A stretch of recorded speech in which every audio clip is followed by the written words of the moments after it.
আসসালামু আলাইকুম, স্বাগতম সবাইকে উপবৃত্তের ক্লাসে। আজকে আমরা দেখব y = mx + c এই সরলরেখাটা যদি x² / a² + y² / b² 1 এই উপবৃত্তকে স্পর্শ করে, তাহলে স্পর্শ করার কন্ডিশনটা কি, দেন ওই কন্ডিশনের উপর বেস করে আমরা কিছু ম্যাথ প্রবলেম সলভ করব।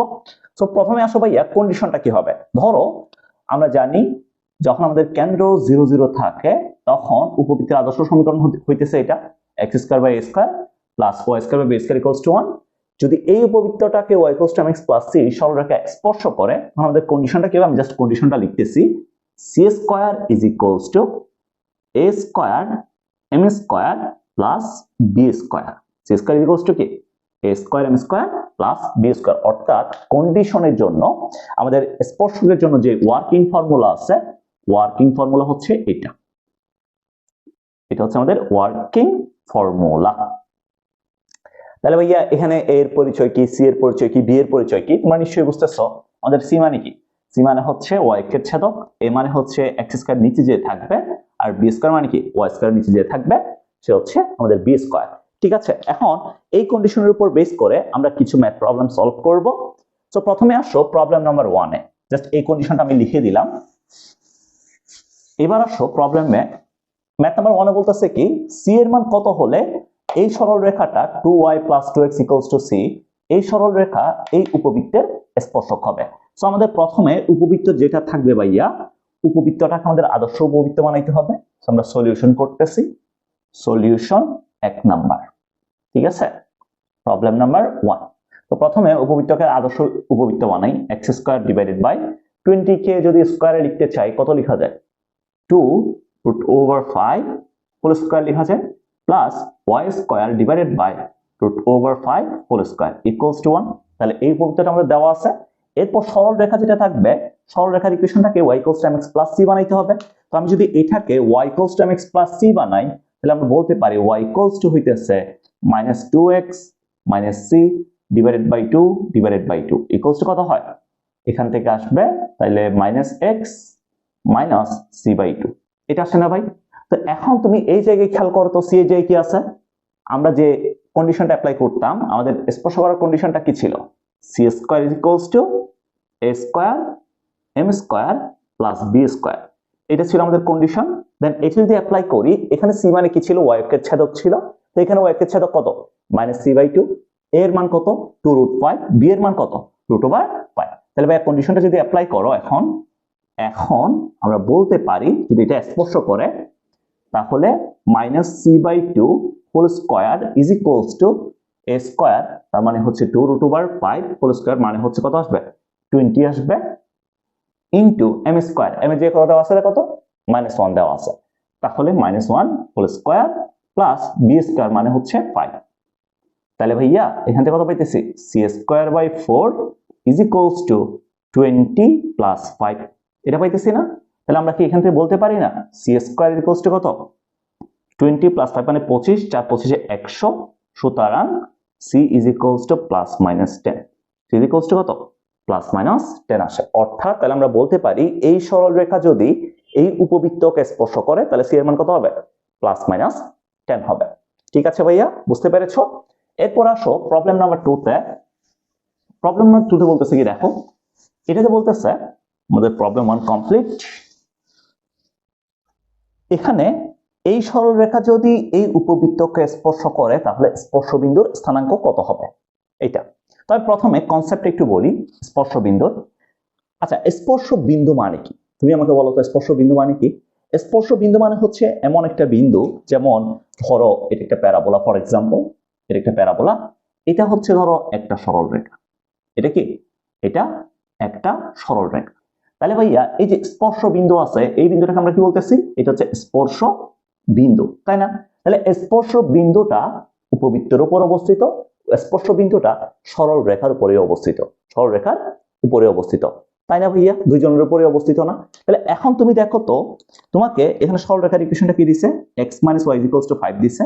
আমি এটাকে যদি y = mx + c তে কনভার্ট করি, তাহলে এখান থেকে লিখতে পারি কত, y = x - 5 লিখতে পারি সরলরেখার ইকুয়েশনটা। আমাকে উপবৃত্তের ইকুয়েশনটা দিছে কত, 9x² + 16y² = 144 দিছে, তাই?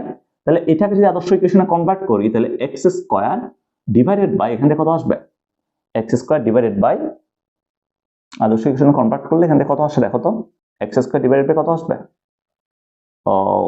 16 আসবে যদি 140 দ্বারা ভাগ করি, আর ওয়াই স্কয়ার ডিভাইডেড বাই 9 আসবে ইকুয়ালস টু 1 লেখা যায়। আদর্শ ইকুয়েশনে কনভার্ট করলে এটা আসবে। ঠিক আছে ভাইয়া, এখন তুমি দেখো আমরা জানি স্পর্শ বিন্দুর জন্য উপবৃত্তে যে ওয়াইটা আছে, উপবৃত্তের ওয়াই আর সরলরেখার ওয়াই সেম, কোটি সেম, উপবৃত্তের ভুজ আর সরলরেখার ভুজ সেম, সরলরেখার ভুজ কি সেম এই স্পর্শ বিন্দুর জন্য। তাহলে আমরা বলতে পারি স্পর্শ বিন্দুর জন্য এটার ওয়াই এবং এটার ওয়াই সেম, এটার ওয়াই সেম। তাহলে ভাইয়া এটার যে ওয়াই আছে, উপবৃত্তে যে ওয়াই আছে স্পর্শ বিন্দুর জন্য, এই ওয়াই এর জায়গায় আমরা এটা বসাইতে পারি।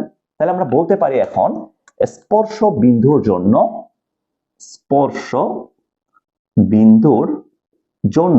তো যদি সিদ্ধ করি তাহলে দেখো 9x স্কয়ার প্লাস 16 ইন্টু এই ওয়াইটা যদি এখানে বসাই দিই তাহলে x মাইনাস 5 হোল স্কয়ার আসবে ইকুয়ালস টু কত আসে, 144 আসে, 144 আসলো।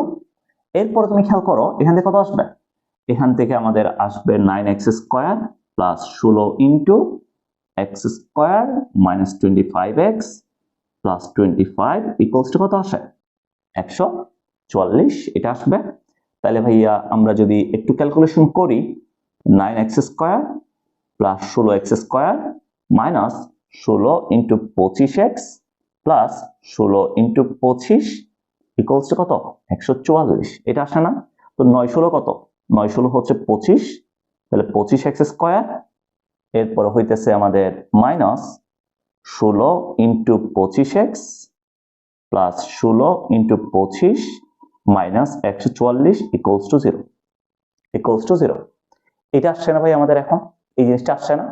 তো এখন তুমি দেখো এটা x এর একটা দ্বিঘাত সমীকরণ না, এটা x এর একটা কি সমীকরণ, x এর একটা দ্বিঘাত সমীকরণ। বাট আমাদের স্পর্শ বিন্দু আছে কয়টা, স্পর্শ বিন্দু আছে একটা। তো ভাইয়া যেহেতু x এর একটা দ্বিঘাত সমীকরণ তার মানে x এর কয়টা মান পাওয়া যাবে এই জায়গায়, x এর দুইটা মান পাওয়া যাবে। বাট স্পর্শ বিন্দু যেহেতু একটা তার মানে x এর মান আসা উচিত কয়টা, একটা। তাহলে ভাইয়া এই যে দ্বিঘাত সমীকরণটা আছে, এই যে দ্বিঘাত সমীকরণটা আছে এটা আসলে এখান থেকে যে দুইটা মান আসবে দুইটা মানই সেম আসবে। তা আমরা জানি যদি দুইটা মানই সেম আসে, দুইটা মানে যদি সেম আসে, যেহেতু স্পর্শ বিন্দু একটা আছে তার মানে দুইটা মানে সেম আসবে।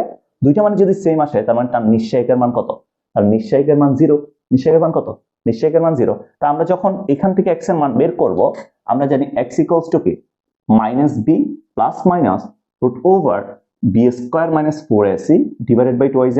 তো ভাইয়া যেহেতু x এর দুইটা মানে সেম আসবে এখান থেকে, তাহলে বি স্কয়ার মাইনাস 4ac এই ভ্যালুটা কত, নিশ্চয়কের মান 0 না। তাহলে এখান থেকে x এর ভ্যালু আসবে কত, x ইকুয়ালস টু আসবে minus b by 2az, minus b by 2az। B এর পরিচয় কি, বি এর পরিচয় হচ্ছে x এর সাথে যে আছে, x এর সাথে যে আছে, x কত আছে এখানে, x এর সাথে সব কত আছে, x এর সাথে আছে মাইনাস 16 ইন্টু 25 আর 2 ইন্টু এর সাথে কত আছে ভাইয়া, এর সাথে কত আছে, এর সাথে আছে 25। তাহলে এটা মোকাবেলা, তাহলে আলটিমেটলি কত আছে, x ইকুয়ালস টু কত আসছে দেখো তো, x ইকুয়ালস টু আসছে এখন 2 মোকাবেলা দিলে এখানে মাইনাস মাইনাসে প্লাস হবে, তাহলে 8 হবে। x ইকুয়ালস টু কত হবে, x ইকুয়ালস টু 8 হবে। তাহলে ভাইয়া স্পর্শ বিন্দুর জন্য ভুজের মান কত, স্পর্শ বিন্দুর জন্য ভুজের মান হচ্ছে 8। এরপর আসো কোটির মান কেমনে বের করব, যদি আমরা ভুজের মানটা এখানে বসাই দিই, এই যে y equals to x minus 5 এ বসাই দিই তাহলে y ইকুয়ালস টু কত, 8 মাইনাস 5 ইকুয়ালস টু কত আসছে, ইকুয়ালস টু 3 আসছে। তাহলে আমরা স্পর্শ বিন্দুর স্থানাঙ্ক কি পাবো, 8,3 পাবো, 8, কত পাবো, 8,3 পাবো। বুঝা গেছে? তাহলে এভাবে হচ্ছে আমরা স্পর্শ বিন্দুর স্থানাঙ্কটা বের করে ফেলতে পারি। ক্লিয়ার? তাহলে আমাদের যে উপবৃত্তের যে স্পর্শকের কাহিনী আছে এই দুইটা ম্যাথ করলেই চলবে, এই দুইটা ম্যাথের বাইরে আসলে আর কোনো কিছুই নাই। তোমরা এই দুইটা ম্যাথ একটু ভালো মতো নিজের একটু দেখবা, অ্যানালাইসিস করবা, তাহলে আশা করি বুঝতে পারবা। ওকে ভাইয়া, আজকে পর্যন্ত আল্লাহ হাফেজ, টাটা।